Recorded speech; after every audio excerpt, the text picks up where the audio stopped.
Sachez également que la Russie a aussi été la cible de drones ukrainiens, quelques 216 abattus ou interceptés selon le ministère russe de la Défense. La Russie qui affirme aussi avoir déjoué un complot des services ukrainiens de renseignement visant à assassiner un haut gradé russe.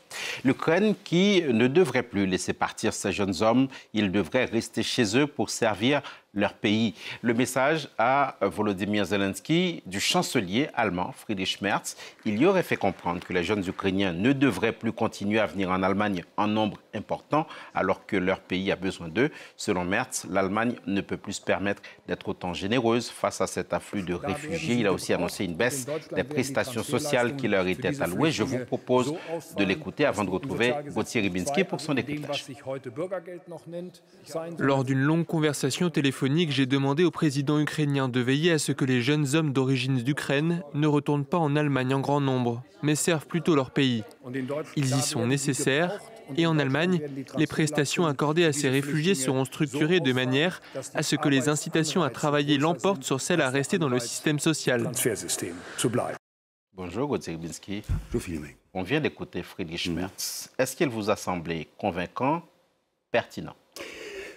Le personnage, on commence à le connaître depuis qu'il a été élu et qu'il occupe le fauteuil de chancelier. On avait bien vu que sa trajectoire, non pas qu'elle soit inconstante ou incertaine, mais avait évolué, notamment par rapport à la position de l'Allemagne sur le conflit entre la Russie et l'invasion russe en Ukraine.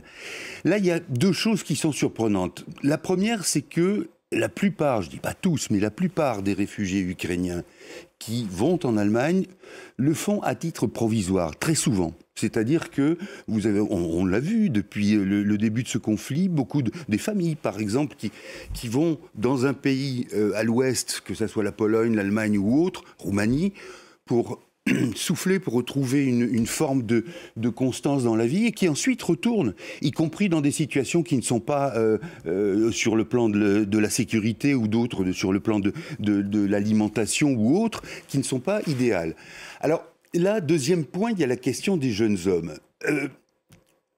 En réalité, si l'Allemagne était logique, et c'est un peu ce qui avait guidé, ce qui avait présidé à la détermination de Angela Merkel à l'époque en 2015, en accueillant 1 million, vous vous souvenez, wir schaffen das, on y arrivera. Bon, c'était aussi le problème démographique de l'Allemagne, alors qui ne date pas d'hier, qui est une plongée avec un non-renouvellement des générations, et a priori la présence de jeunes hommes, dont certains, et probablement une bonne proportion, sont éduqués, sont cultivés, ont fait des études, ça ne serait pas pour déplaire à l'Allemagne. Donc, quel est le souci là?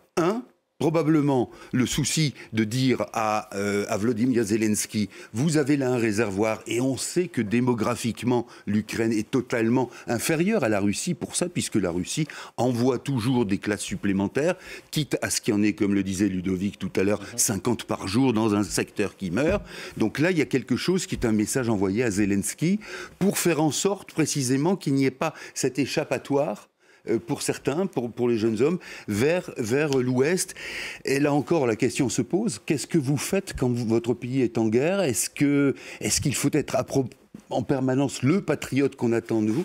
Tout ça, c'est des questions presque philosophiques, en tout cas d'éthique. Et quel impact ces déclarations de Friedrich Merz peuvent-elles avoir sur une stratégie ukrainienne, entre guillemets, de l'Allemagne? La ministre danoise des Finances que l'on voyait juste il y a quelques instants disait ça n'entame pas la question notamment de la corruption, ça n'entame pas la confiance de l'Europe et le soutien indéfectible. Oui, diable, mais quel est-il ce soutien? Pour certains, c'est un soutien qui doit être beaucoup plus massif. Et vous voyez qu'à une époque, l'Allemagne s'était engagée. Et puis, parfois, on a l'impression qu'il y a une rétractation. J'allais dire que, d'une manière générale, l'affaire de corruption qui frappe le pouvoir ukrainien et qui est encore là pour montrer toutes les scories ou les résidus, on va dire pour être méchant, de ce qu'était le soviétisme, avec beaucoup un phénomène de corruption qui était presque institutionnalisé. Cela prouve que l'Ukraine a encore du chemin à faire. Mais si on prend prétexte de ce genre d'affaires, ou si on dit « nous ne pouvons pas accueillir les jeunes hommes ukrainiens », c'est une manière de dire on met à distance la question et la gravité de ce conflit. Donc attention, ça ne veut pas dire que ce que dit Friedrich Merz est faux, ça veut dire simplement que ça ne doit pas servir de prétexte pour, on va dire, distendre justement les liens avec l'Ukraine. Merci beaucoup, Gauthier Minski.